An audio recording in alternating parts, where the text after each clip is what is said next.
সম্মানিত দর্শক শ্রোতা, আসসালামু আলাইকুম। দ্য ডেইলি ক্যাম্পাসের সরাসরি সম্প্রচারে আপনাদের স্বাগত জানাচ্ছি। দর্শক, বেসরকারি শিক্ষা প্রতিষ্ঠানে কর্মরত যে সকল শিক্ষক রয়েছেন, তারা আ একসময় ৩য় গণবিজ্ঞপ্তি পর্যন্ত আমরা দেখেছি যে তারা হচ্ছে গণবিজ্ঞপ্তিতে আবেদনের মাধ্যমে প্রতিষ্ঠান পরিবর্তনের সুযোগ পেত। এর ফলে যে শিক্ষক দিনাজপুরের যার বাড়ি, তিনি যে চট্টগ্রামে কর্মরত আছেন, তিনি তার বাড়িতে যাওয়ার সুযোগ পেতেন। তবে সরকারের কিছু আমলা এবং এনটিআরসি এর সাবেক কিছু কর্মকর্তার যোগসাজশে শিক্ষকদের বাড়িতে যাওয়ার সেই সুযোগটি বন্ধ হয়ে যায়। শিক্ষকরা গণবিজ্ঞপ্তিতে আবেদন করতে পারেন না। তারা হচ্ছে যে যেখানে আছেন, কর্মরত আছেন সেখানেই নিদারুণ কষ্টে আ আ তাদের জীবন জীবিকা অতিবাহিত করছেন। কেউ স্ত্রী সন্তানকে বাড়িতে রেখে এসেছেন, কেউ বৃদ্ধ বাবা-মাকে বাড়িতে রেখে এসেছেন। অর্থাৎ তাদের যে জীবন, তাদের জীবনের বড় একটি অংশকেই তারা হচ্ছে আ পেছনে ফেলে রেখে এসেছেন। কর্মস্থলে যোগ দিয়েছেন। দেশ গড়ার লক্ষ্য নিয়ে শিক্ষার্থীদের পাঠদান দিয়ে যাচ্ছেন। তবে তাদের যে নিদারুণ কষ্ট, নিজ বাড়ি থেকে শত, শত কিলোমিটার দূরে মাত্র ৳১২,৫০০ বেতনে চাকরি করছেন। সেই কষ্ট কিছুটা লাঘব হয়েছিল যখন আমরা দেখলাম যে শিক্ষা মন্ত্রণালয় এই ৫ আগস্টের পট পরিবর্তনের পরে একটি বদলির নীতিমালা জারি করল এবং তারা এটি ঘোষণা দিল যে সেপ্টেম্বরের মধ্যে শূন্যপদের তথ্য সংগ্রহ করে নভেম্বরের মধ্যে শিক্ষকদের বদলি করা হবে। তবে আ আ আ সফটওয়্যার জনিত যে সমস্যা, সফটওয়্যার তৈরি করতে না পারা এবং ইনডেক্স ধারী শিক্ষকদের একটি গ্রুপের রিট করার ফলে সেই যে বদলির কার্যক্রম সেটি একেবারে থমকে গেছে। এখন নতুন করে সফটওয়্যার তৈরি করা হচ্ছে। বদলি কবে শুরু হবে সেটি আসলে নিশ্চিত করে কেউ বলতে পারছে না। এই অবস্থায় শিক্ষকরা আগামী ১০ তারিখ একটি কর্মসূচির আয়োজন করেছেন। ঢাকায় জাতীয় প্রেস ক্লাবের সামনে সেই কর্মসূচি পালিত হবে। তো সেই কর্মসূচি আসলে পরবর্তী কর্মসূচি কি হবে এবং বদলি শিক্ষকদের কেন দরকার? এই বিষয়গুলো নিয়ে বিস্তারিত আলোচনা করব। এই বিষয়ে আলোচনা করতে আজকে আমাদের সঙ্গে যুক্ত হয়েছেন কারিগরি শিক্ষক নেতা, যাকে আমরা এই এমপিওভুক্ত শিক্ষকদের বাড়ি ভাড়া বৃদ্ধির আন্দোলনে দেখেছি, বদলির আন্দোলনে দেখেছি। যিনি শিক্ষকদের সকল যৌক্তিক আন্দোলনে সবসময় তাকে আমরা পাশে পাই। মোহাম্মদ রাশেদ মোশাররফ ভাই, আপনাকে দ্য ডেইলি ক্যাম্পাসের সরাসরি সম্প্রচারে স্বাগত জানাচ্ছি। ধন্যবাদ দ্য ডেইলি ক্যাম্পাস এবং দ্য ডেইলি ক্যাম্পাসের ফান ফলোয়ারদের। রাশেদ মোশাররফ ভাই, আমি তো অনেক কথাই বলে ফেললাম। তারপর আপনার কাছে জানতে চাই, এই যে এনটিআরসি এর সুপারিশপ্রাপ্ত শিক্ষকরা যারা আসলে আ এক প্রকার লটারি বলা চলে। লটারির মাধ্যমে তার সিলেকশন হয়েছে। তিনি নিজ বাড়ি থেকে কোথায় সুপারিশ পাবেন, কত দূরের প্রতিষ্ঠানে সুপারিশ পাবেন, এই লটারির মাধ্যমে নির্ধারিত হয়েছে। আসলে এই যে আপনারা বদলির দাবি করছেন, বদলি চালুর জন্য আন্দোলন করছেন, এর আগেও আন্দোলন করেছেন। বদলিটা আসলে কেন আপনাদের এত জরুরি? একটু এই বিষয়ে আপনার কাছে শুনতে চাই। যদিও বিষয়টি সবাই জানে, তারপরেও আপনার কাছে জানতে চাই যে আপনি আসলে কোথায় চাকরি করছেন? আপনার বদলিটা কেন প্রয়োজন? আ এবং অন্যান্য শিক্ষকদের বদলি কেন প্রয়োজন? সেই বিষয়ে একটু আলোচনা করবেন রাশেদ মোশাররফ ভাই। ধন্যবাদ। অত্যন্ত মূল্যবান একটি প্রশ্ন করেছেন যে বদলিটা আমাদের কেন দরকার। আসলে আপনারা জানেন যে সরকারি, বেসরকারি, আধা সরকারি এবং বিভিন্ন স্বায়ত্তশাসিত প্রতিষ্ঠানেও বদলি সিস্টেম চালু আছে, শুধুমাত্র তাদের পরিবার নিয়ে এবং সুবিধাজনক স্থানে চাকরি করার জন্য। কিন্তু আমরা যারা এনটিআরসি সুপারিশপ্রাপ্ত শিক্ষক, আপনারা জানেন যে ৭ ধারার মাধ্যমে চতুর্থ গণবিজ্ঞপ্তি থেকে আমাদের আর বদলির সুযোগ হারিয়ে গেছে। দর্শক, রাশেদ মোশাররফ ভাই হয়তো কারিগরি ত্রুটির কারণে তিনি যুক্ত হতে পারেননি। তো আসলে যেমনটি তিনি বলছিলেন বা আমরা যেমনটি বলছিলাম যে এই যে আজকে কিন্তু আ আমরা কিন্তু ফেসবুকে একটি পোস্ট করেছিলাম যে শিক্ষকরা আসলে বদলি না হয় কিরকম কষ্ট বা যন্ত্রণার মধ্যে রয়েছেন সেই বিষয়ে আমরা অনেক শিক্ষকের কথাই শুনেছি। আসলে অনেক শিক্ষক যেটি বলেছেন যে তারা হচ্ছে বৃদ্ধ বাবা-মা কে ছেড়ে আসলে চাকরি করছেন। এমনও অনেকের পরিবার রয়েছে যে তারা কিন্তু তাদের বাবা-মাকে কিন্তু ওষুধ কিনে দেওয়ার মতো কেউ নেই। তারা কিন্তু সেই আ আ বৃদ্ধ বাবা-মাকে ছেড়ে কিন্তু অনেক দূরের প্রতিষ্ঠানে চাকরি করছেন। আবার কেউ নিজের সন্তানকে পরিবারের কাছে রেখে এসেছেন। আবার কেউ স্বামীর কাছ থেকে অনেক দূরে রয়েছেন। নারী শিক্ষকদের আসলে দুর্বিষহ অবস্থায় নারী শিক্ষকরা রয়েছেন। তো আ এই বিষয় নিয়ে কথা হচ্ছিল। রাশেদ মোশাররফ ভাই আবার যুক্ত হয়েছেন। জি, রাশেদ মোশাররফ ভাই। ধন্যবাদ। একটু কারিগরি ত্রুটির কারণে হয়তো আমি বিচ্ছিন্ন হয়েছিলাম। তো যাই হোক, চতুর্থ গণবিজ্ঞপ্তি থেকে আমাদের এনটিআরসির যে সুপারিশপ্রাপ্ত তরুণ এবং মেধাবী শিক্ষকদের ৭ ধারার মাধ্যমে অন্য স্থানগুলোতে আর আবেদনের সুযোগটা রাখা হয়নি। যার কারণে আমরা এখন বর্তমানে খুবই মানবতর জীবনযাপন করছি এবং বদলিটা এই কারণে দরকার। আপনারা জানেন যে হাওর এলাকা, উপকূলীয় এলাকা, চর অঞ্চল সহ বাংলাদেশের বিভিন্ন স্থানে আমাদের এই এনটিআরসি সুপারিশপ্রাপ্ত শিক্ষক রয়েছে এবং তারা এখন বর্তমানে প্রায় ৯০০ এবং ৯৫০ কিলো পর্যন্ত আমরা দেখেছি তারা অবস্থান করছেন। এবং আমাদের বিশেষ করে বদলির প্রধান যে শর্তটা সেটি হলো আমাদের নারী প্রার্থীরা রয়েছেন। আপনারা জানেন যে সুপারিশপ্রাপ্ত অনেক নারী প্রার্থী যারা রাঙ্গামাটি, খাগড়াছড়ি, বান্দরবন, তারপরে কিশোরগঞ্জের ইটনা, মিঠামই, নষ্টগ্রাম সহ বিভিন্ন স্থানে অবস্থান করছেন, কিন্তু তাদের বদলি না থাকার কারণে তাদের সংসার ভেঙে যাচ্ছে। অনেকের বাবা মাকে শেষ সময় দেখতে পারছেন না, অনেকের রয়েছেন যে তার পরিবারে উনি একা, অর্থাৎ ওনার আর কোনো ভাইও নাই বা বোনও নাই, অর্থাৎ তার বাবা মাদের এখন একটা ওষুধ আনার জন্য একজন মানে যে লোক থাকা দরকার, শেষ বয়সে যে একজন থাকা দরকার যাদের একটু সেবা শুশ্রূষা করার জন্য, ঠিক সেটাও নাই। আবার এমনও পরিবার রয়েছে যাদের শুধুমাত্র আপনার ছেলে সন্তান নেই, শুধুমাত্র মেয়ের সন্তান, অর্থাৎ তাদেরকে দেখার মতো, পরিবারে তাদেরকে দেখার মতো কেউ এখন বর্তমানে নাই। তো এইগুলো বিবেচনা করে, এবং আপনার জানেন কিনা যে এক এক অঞ্চলে আপনার ভাষা এক এক রকম, দেখা যায় যে আমরা আমাদের অঞ্চলে যে ভাষায় আমরা পাঠদান করে আসছি, অন্য অঞ্চলে গিয়ে সেই ভাষায় আমরা পাঠদান করতে পারি না। এবং আপনারা জানেন কিনা যে পরীক্ষাতেও যদি আপনি নকল মুক্ত একটি পরিবেশ তৈরি করতে যান, তাহলে শিক্ষকদের আলাদা একটা প্রভাব থাকা লাগে, যার কারণে ভয় পায়, এবং অধিকাংশ শিক্ষক যার কারণে বিভিন্ন স্থানগুলোতে আপনার হয়রানি, নির্যাতন এবং কমিটি কর্তৃক বিভিন্ন সমস্যার সম্মুখীন হয়, যে কারণে আমাদের বদলিটা বর্তমানে খুবই দরকার হয়ে পড়েছে। ধন্যবাদ। রাশেদ মোশাররফ ভাই, আপনি তো হচ্ছে প্রাথমিকভাবে কিছু কথাবার্তা বললেন। আমরা তো এমনও দেখেছি যে নিজের সন্তানকে পরিবারের কাছে রেখে এসেছে, বা বাবা এক জায়গায় থাকে, মা আরেক জায়গায় থাকে, সন্তান থাকে আরেক জায়গায়। এরকম কেসও আমরা কিছু দেখেছি। আজকে বিশেষ করে কয়েকজন নারী শিক্ষক অনেকেই মেসেজ করেছেন, তাদের করুণ যে কথাগুলো, সে কথাগুলো বলছেন। রাশেদ মোশাররফ ভাই, আপনারা তো আগামী ১০ তারিখ একটি মানববন্ধন কর্মসূচি দিয়েছেন। এর আগেও তো আপনারা অসংখ্যবার মানববন্ধন করেছেন, অবস্থান কর্মসূচি পালন করেছেন। তো আসলে কি মনে করে আবার ওই ১০ তারিখে কর্মসূচি দিলেন, এবং ১০ তারিখের কর্মসূচি সম্পর্কে আপনার কাছে একটু জানতে চাই একটু বিস্তারিত, যে কারা কারা শিক্ষকরা কোথা থেকে আসবেন, বা আপনারা যে ১৫টি সংগঠন যে একত্রিত হয়েছেন, সবগুলো সংগঠন মিলে কেমন শিক্ষকের সমাগম ঢাকায় হতে পারে, একটু বিস্তারিত জানাবেন রাশেদ মোশাররফ ভাই। ধন্যবাদ। আমরা বাংলাদেশ বদলি প্রত্যাশী শিক্ষক ঐক্য জোটের ডাকে বদলি প্রত্যাশী এনটিআরসির সুপারিশপ্রাপ্ত ২০১৬ সাল থেকে ২০২৫ সাল পর্যন্ত প্রায় ৬টি গণবিজ্ঞপ্তির মধ্য দিয়ে প্রায় ১.৫ লাখেরও অধিক কর্মকর্তা, ১.৫ লাখেরও অধিক শিক্ষক এবং শিক্ষিকারা আমরা বদলি প্রত্যাশী রয়েছি। এবং আপনারা জানেন যে ষষ্ঠ গণবিজ্ঞপ্তি ব্যতীত ১ থেকে ৫তম গণবিজ্ঞপ্তির অনেকেরই প্রায় ২ বছরের মতো হয়ে আসছে, বিশেষ করে ১ থেকে ৪র্থ গণবিজ্ঞপ্তি পর্যন্ত যাদের জুলাইয়ের মধ্যেই তাদের প্রায় ২ বছর পূর্তি হয়ে গেছে। তো এদের সবারই এখন বদলি দরকার, এবং এই বদলির জন্য আমরা যে সংগঠনটি করেছি সেটির নাম দিয়েছি বাংলাদেশ বদলি প্রত্যাশী শিক্ষক ঐক্য জোট, এবং এই ঐক্য জোটের প্রভাষক সরোয়ার আলম স্যারের নেতৃত্বে চলছে, এবং সহকারী দায়িত্বে রয়েছেন আমাদের বাবলু স্যার, এবং আমাদের বাংলাদেশ শিক্ষক ফোরাম বিটিএফ এর হাবিবুল্লাহ রাজু ভারপ্রাপ্ত সহসভাপতি সহ আরো আমাদের সংগঠনের যেমন বাংলাদেশ আধুনিক শিক্ষক পরিষদের সাকিবুল হাসান সহ আরো অনেকেই রয়েছেন। কারিগরি শিক্ষক থেকে আমি রাশেদ মোশাররফ হিসেবে রয়েছি, এরকম মাদ্রাসা থেকেও আরো রয়েছেন। আমরা সবাইকে মিলে এই সংগঠনের ডাক দিয়েছি, এবং এই ডাকে আমরা ৩টি দাবি উপস্থাপন করেছি। তার একটি হলো ৩.১৬ ধারা সংশোধন করতে হবে। আপনারা জানেন যে ৩.১৬ ধারাতে প্রতি প্রতিষ্ঠান থেকে একজন রয়েছে।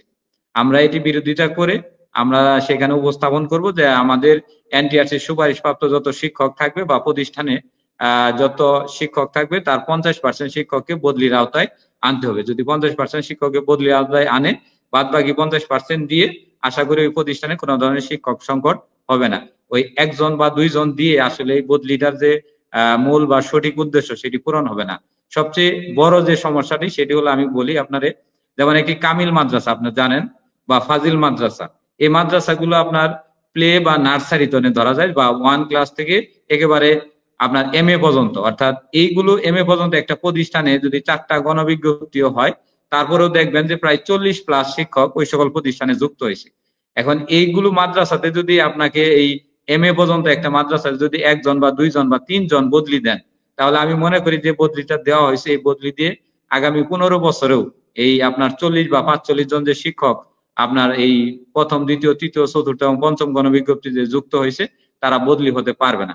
সেজন্য আমরা সরকারকে দাবি জানাবো যে মাধ্যমিক স্তর থেকে আপনারা 50% দিবেন, উচ্চ মাধ্যমিক স্তর থেকে 50%, যদি ইবতেদায়ী স্তর থাকে তাহলে সেখানে যত শিক্ষক থাকবে তার 50%, অর্থাৎ প্রত্যেকটা স্তরে স্তরে, অর্থাৎ একটা প্রতিষ্ঠান স্কুল অ্যান্ড কলেজ থাকতে পারে, তাহলে স্কুলে যদি 20 জন শিক্ষক থাকে, অবশ্যই কলেজে 10 জন রয়েছে, তাহলে এই 30 জনকে কিন্তু ওই একজন দুইজন করে ভাগ করলে 30 বছরও আপনার বদলি হতে পারবে না।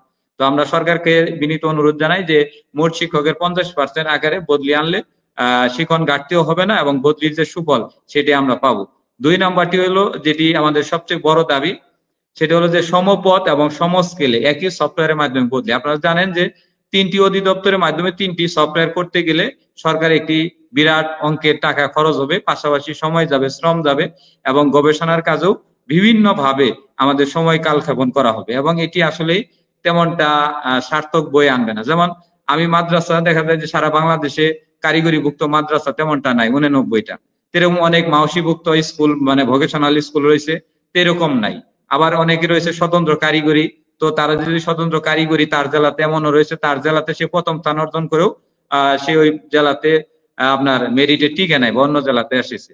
আবার অনেকে রয়েছেন যার বাড়ির কাছে দেখা যায় স্কুলে একটা গণিত শূন্যপদ রয়েছে, অথচ উনি মাদ্রাসার একজন গণিত শিক্ষক, উনি ওখানে আসতে পারতেছে না। তাই আমরা বলবো যে যেহেতু আমরা সমপদে, মাদ্রাসাও আমরা যে বেতন পাই স্কুলেও সেটাই পাই এবং কারিগরিতেও সেটাই পাই, তো সেই হিসেবে সমপদে এবং সমস্কেলে যারা রয়েছেন তাদেরকে একই সফটওয়্যারের মাধ্যমে স্কুল, কলেজ, মাদ্রাসা এবং কারিগরি সবাইকে একই সফটওয়্যারের মাধ্যমে বদলিটা দিলে বদলির যে আসল সুফল এটা আমরা পাবো। এজন্য আমরা মাওসিভুক্ত স্কুল কলেজের যে অবস্থান রয়েছে, মাদ্রাসা এবং কারিগরিভুক্ত যে কর্মকর্তা রয়েছেন তাদের দৃষ্টি আকর্ষণ করছে, আপনারা একটি সফটওয়্যারের মাধ্যমে এনটিআরসির সুপারিশপ্রাপ্ত তরুণ মেধাবীদের বদলি করলে বদলির যে আসল উদ্দেশ্য সেটি আমরা পাবো।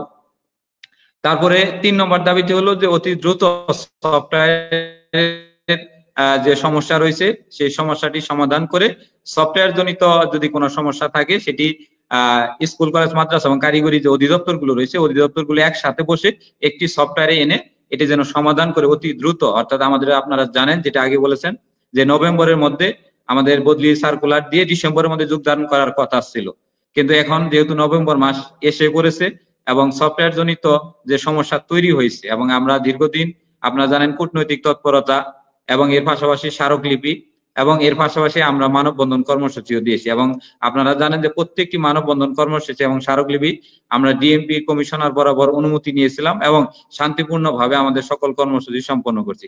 ইতিমধ্যে আমাদের এই যে 10/11/2025 রোজ সোমবার সকাল 9টায় প্রেস ক্লাবের সামনে যে কর্মসূচি রয়েছে সেটিও আমরা বাংলাদেশ বদলি প্রত্যাশী শিক্ষক ঐক্য জোটের পক্ষ থেকে ডিএমপি বরাবর অনুমতি নিয়েছি এবং ওই অনুমতির কপি আপনারা বিভিন্ন গ্রুপে আমরা অলরেডি দিয়ে দিয়েছি। তাই আমাদের এই কর্মসূচি অত্যন্ত শান্তিপূর্ণ হবে এবং এখানে শুধুমাত্র এনটিআরসির সুপারিশপ্রাপ্ত 2016 সাল থেকে 2025 সাল পর্যন্ত অর্থাৎ 6টি গণবিজ্ঞপ্তির মধ্য দিয়ে যারা শিক্ষক এবং শিক্ষিকা হিসেবে বিভিন্ন প্রতিষ্ঠানে সুপারিশপ্রাপ্ত রয়েছেন তারাই আসবেন।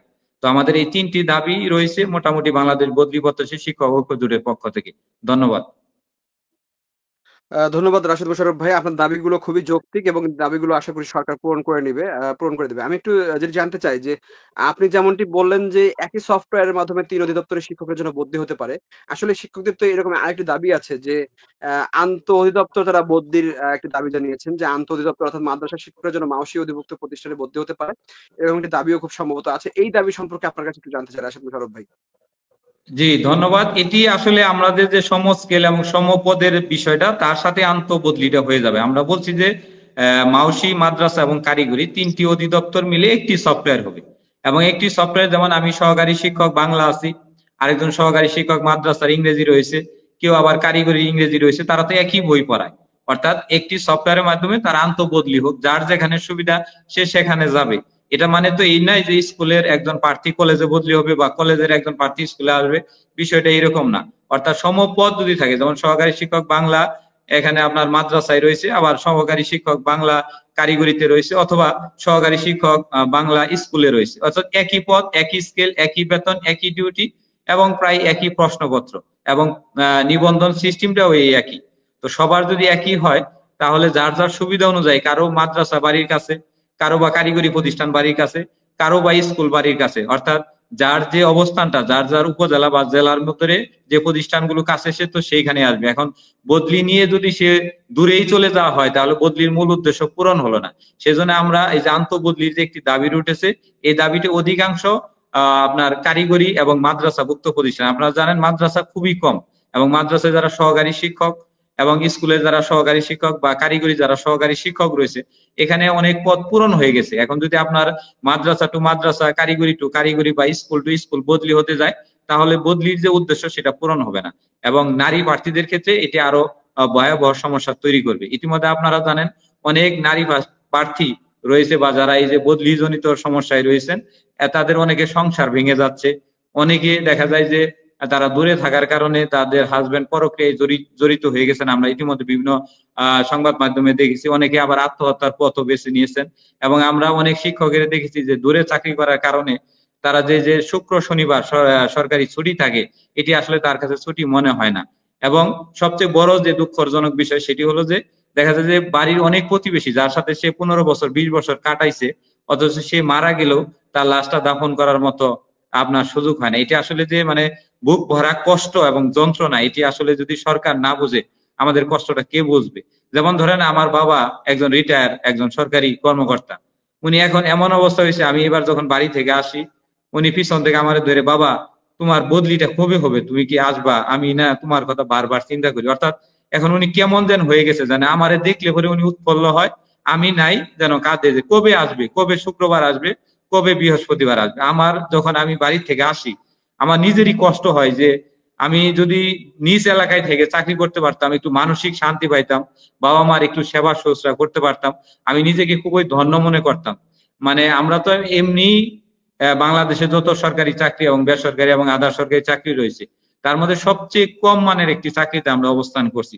তারপরেও যেহেতু দেশের শিক্ষা ব্যবস্থায় আমরা প্রায় 97% নিয়ন্ত্রণ করি, আমরা এটি স্বাভাবিকভাবে মেনে নিয়ে আমরা আমাদের পাঠদান কিন্তু অব্যাহত রেখেছি। তো সরকারের কাছে আমাদের বিনীত আহ্বান থাকবো যে আমাদের এই যে নারী প্রার্থী রয়েছেন যারা, আমরা সবসময় বলি যে নারীর ক্ষমতায়নে এই সরকার বিশ্বাস করে। তাহলে নারীরা যারা আমাদের এই শিক্ষিকা হিসেবে রয়েছেন দূর দূরান্তে, তাদের ক্ষমতায়নটা যদি আমরা না দেখি এবং নারীর যে সমস্যাগুলো রয়েছে, যেমন একজন নারী ইচ্ছা করলে কিন্তু হাওর অঞ্চলে থাকতে পারে না, একজন নারী ইচ্ছা করলে পাহাড়ি অঞ্চলে থাকতে পারে না, এবং একজন নারী ইচ্ছা করলেই যে স্বামী সারা সে 2 মাস 4 মাস 5 মাস কিংবা এমনও রয়েছে আমরা দেখেছি যে আপনার যাওয়া এবং আসা সেখানে 4,000 5,000 টাকা খরচ হয়ে যায়। এবং অনেক শিক্ষক রয়েছে যে তাদের প্রেগনেন্ট অবস্থায় যে একটা স্থানে সে আসতে পারে না, দেখা যায় যে সেখানে যে স্কুল প্রতিষ্ঠান তার ছুটি ওইভাবে হয় না, দেখা যায় গর্ভবতী থাকা অবস্থায় সে অন্যখানে যাইতেও পারে না। অনেক শিক্ষক রয়েছে নিজে রান্না করে করে খেয়ে এখন তাদের পেটে গ্যাস্ট্রিক হয়ে গেছে, অনেক অসুস্থতা রয়েছেন, অনেকে রয়েছেন যে বাড়ির খবরটা পর্যন্ত নিতে পারে না। অর্থাৎ উনি মারা গেছে, দেখা যায় উনি এমন অঞ্চলে রয়েছে কারেন্ট নাই, ফোনও জানাইতে পারে না। তো এরকম অসংখ্য রয়েছে। সবচেয়ে বড় যে দুঃখটা যেটা আমরা সবসময় বলি না, যে আমি যে অঞ্চলে রয়েছে হাওর এলাকায় আমরা কর্তৃপক্ষের দৃষ্টি আকর্ষণ করি। যেমন এখন বাজে রাত্রে 9:30, এখন যদি আমার বাসা থেকে ফোন আসে যে আমার বাবা অসুস্থ বা আমার বাবা মারা গেছে, আমি যদি এখন বলি যে আমি 20,000 টাকা দিব, আমি এই অঞ্চল থেকে বাইরে হতে পারবো না। আপনারা জানেন যে হাওর এলাকায় বিকাল 5টা থেকে সকাল 7টা পর্যন্ত সম্পূর্ণ বিচ্ছিন্ন থাকে। অর্থাৎ এই অঞ্চলগুলোতে কোনোভাবে আপনি বাইরে হতে পারবেন না। কারো যদি প্রেগনেন্ট সন্তানও থাকে তাহলে এই উপজেলা স্বাস্থ্য কমপ্লেক্সে যদি তারা ডাক্তাররা কোনো কাজ না করতে পারে তাহলে তার নয় স্বাভাবিকভাবে নর্মাল ডেলিভারি হবে, নইলে উনি মারা যাবে।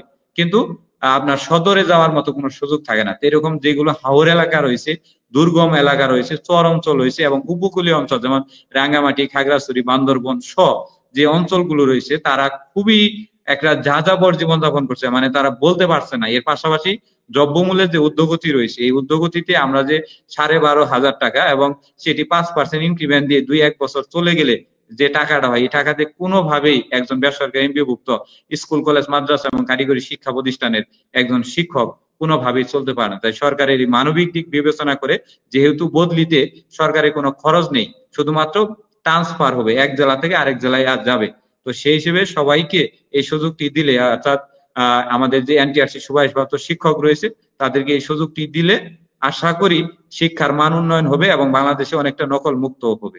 ধন্যবাদ। ধন্যবাদ। ধন্যবাদ রাশেদ মোশাররফ ভাই। শেষ প্রশ্নে একটি জানতে চাই। অনেকেই বলছেন যে সর্বজনীন বদলির দাবি, মন্ত্রণালয় যেখানে সিদ্ধান্ত নিয়েছে সর্বজনীন বদলি, সেখানে এনটিআরসি এর সুপারিশপ্রাপ্তদের বদলি নিয়ে আন্দোলন করার মানেটা কি বা যৌক্তিকতা কি? এই প্রশ্ন দিয়ে রাশেদ মোশাররফ ভাই আপনার কাছেও জানতে চাই যে আসলে মন্ত্রণালয় তো বলেছে, যদিও বদলিটা আমার যেটি ব্যক্তিগত অভিমত আমি শেয়ার করতে চাই, এনটিআরসি এর সুপারিশপ্রাপ্তদের বদলিটাই সবচেয়ে বেশি জরুরি বলে আমার মনে হয়। কেননা হচ্ছে তারা হচ্ছে লটারির মতো ভাগ্য পরীক্ষার মাধ্যমে তাদের প্রতিষ্ঠান নির্ধারিত হয়েছে। কিন্তু কমিটির মাধ্যমে যারা সুপারিশপ্রাপ্ত হয়েছেন তারা নিজের পছন্দ অনুযায়ী সুপারিশ বা নিজের পছন্দ অনুযায়ী প্রতিষ্ঠানে চাকরি পরীক্ষা দিয়ে তারপরে কিন্তু চাকরি পেয়েছেন। তো এটি আসলে মন্ত্রণালয় কর্মকর্তারাও এটি ভেবেছিল, যার কারণে তারা প্রথমে এনটিআরসির সুপারিশপ্রাপ্তদের বদলি চালু করার সিদ্ধান্ত নিয়েছিল। পরবর্তীতে তারা এখন হয়তো সর্বজনীন বদলির দিকে যাচ্ছে। তো বদলি আসলে যেভাবে চালু হোক না কেন, বদলি চালু হওয়াটা সবচেয়ে বেশি জরুরি। সেটি সর্বজনীন হোক নাকি এনটিআরসি এর সুপারিশপ্রাপ্তদের হোক, সেটি বড় বিষয় না। বড় বিষয়টা হচ্ছে বদলি চালু করতে হবে। তো রাশেদ মোশাররফ ভাই, যেই কনফ্লিক্ট তৈরি হয়েছে, যে প্রশ্নটি আপনার উদ্দেশ্যে করা হয়েছে যে মন্ত্রণালয় যেহেতু সিদ্ধান্ত নিয়েছে সর্বজনীন বদলির, আপনারা কেন সুপারিশপ্রাপ্তদের বদলি নিয়ে আন্দোলনে নামছেন? রাশেদ মোশাররফ ভাই। ধন্যবাদ দা ডেইলি ক্যাম্পাস এবং শিহাব ভাইকে, অত্যন্ত গুরুত্বপূর্ণ একটি প্রশ্ন করেছেন। এখন আমরা যারা এনটিআরসি সুপারিশপ্রাপ্ত শিক্ষক রয়েছি তারা বদলি বা সার্বজনীন বদলির বিরোধী না। আমরা চাচ্ছি যে বদলিটা শুরু হোক, শুরু হওয়ার পরে ওনাদেরকে যুক্ত করা হোক। এবং যারা সার্বজনীন বদলি চাচ্ছে তাদের উদ্দেশ্যে আমার একটি কথা, সেটি হলো যে আপনারা যখন ছিলেন তখন 7 ধারা চালু ছিল এবং 7 ধারা চালু থাকার পরেও আপনারা আবেদন করে যার যার অবস্থানে আপনারা চলে যেতে পারতেন। হয়তো অনেকে চলে গেছেন, অনেকে যান নাই। সেই সংখ্যাটা সর্বোচ্চ 1 থেকে 2% হতে পারে। তো আমরা ধরলাম সেটি সর্বোচ্চ 5%। কিন্তু আপনারা এনটিআরসি সুপারিশপ্রাপ্ত শিক্ষকরা দেখেন যে তাদের সংখ্যাটা হবে 95% বা 90% বা 90%। কিন্তু আপনারা সার্বজনীন বদলি চাচ্ছেন, কিন্তু আপনারা মূল কাজটা করছেন না। সেটি হলো যে মাউশির এমপিও নীতিমালাতে বলা যে রয়েছে যে এনটিআরসি সুপারিশপ্রাপ্ত শিক্ষকরাই শুধু বদলির সুযোগ পাবে। তাহলে আপনারা শুধু ওই ধারাতে কিভাবে যুক্ত হওয়া যায় সেটা আপনাদের প্রথম চেষ্টা থাকতে হবে। পরবর্তীতে এনটিআরসি সুপারিশপ্রাপ্ত শিক্ষকদের যেমন বদলি নীতিমালা 2024 একটি জারি করা হয়েছে, এরকম ভাবে আপনাদের ওই নীতিমালাতে সংশোধনী এনে জারি করতে হবে। অর্থাৎ এই দুটি কাজ করা গেলে হয়তো আপনারা সার্বজনীন বদলিতে যুক্ত হতে পারবেন। কিন্তু এই সার্বজনীন বদলিতে যুক্ত হওয়ার আগেই আপনারা রিট করে বদলি প্রক্রিয়াটাকে একটি ধ্বংসের মধ্যে এনেছেন, যার কারণে সরকার এখন বিব্রত হয়ে শুধুমাত্র এনটিআরসি সুপারিশপ্রাপ্ত শিক্ষকদের নিয়ে কাজ করার একটি নীতিগত সিদ্ধান্ত নিচ্ছে। যদিও আমরা অনেকখানি আপনাদের দেখেছি যে সার্বজনীন বিষয়টা আসলে সার্বজনীন বিষয়টা সম্পূর্ণ একটি গুজব। কারণ সার্বজনীন বিষয় আনতে গেলে আপনার যে সমপদ এবং সমস্কেলের যে বিষয়টি বললাম, আপনারা জানেন কিনা যে মাদ্রাসা এবং কারিগরি এবং স্কুলেও অনেক পদে আপনার সহকারী শিক্ষক পদ রয়েছে, কিন্তু উনি কোন বিষয়ে সহকারী শিক্ষক সেই পদ বা পদমর্যাদাটা উল্লেখ নাই।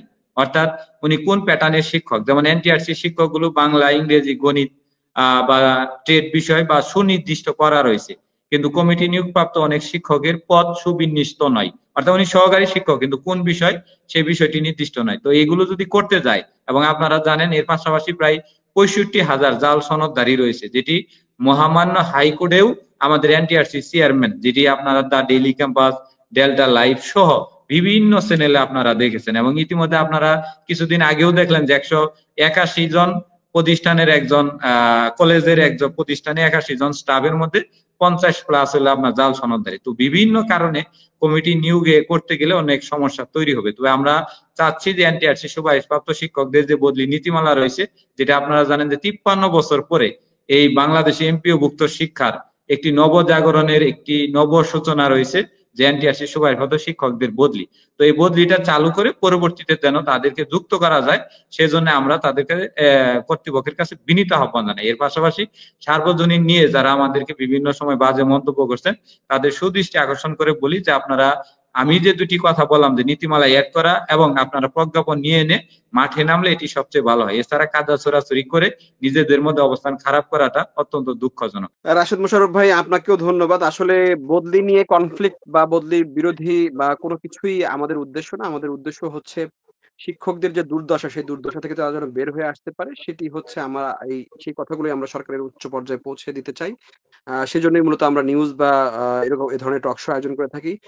তো দর্শক, আসলে যারা এতক্ষণ কষ্ট করে আমাদের সঙ্গে যুক্ত ছিলেন তাদেরকে আন্তরিকভাবে ধন্যবাদ। পরবর্তী আলোচনা কি নিয়ে শুনতে চান, কি নিয়ে জানতে চান, সেটি অবশ্যই কমেন্টস করে জানাবেন। রাশেদ মোশাররফ ভাই, আপনাকেও ধন্যবাদ। সকলকে ধন্যবাদ জানিয়ে আজকের লাইভটা এখানে শেষ করছি। শিক্ষা সংক্রান্ত সকল খবর সবার আগে জানতে অবশ্যই দা ডেইলি ক্যাম্পাসের সঙ্গে থাকবেন। ধন্যবাদ দা ডেইলি ক্যাম্পাস।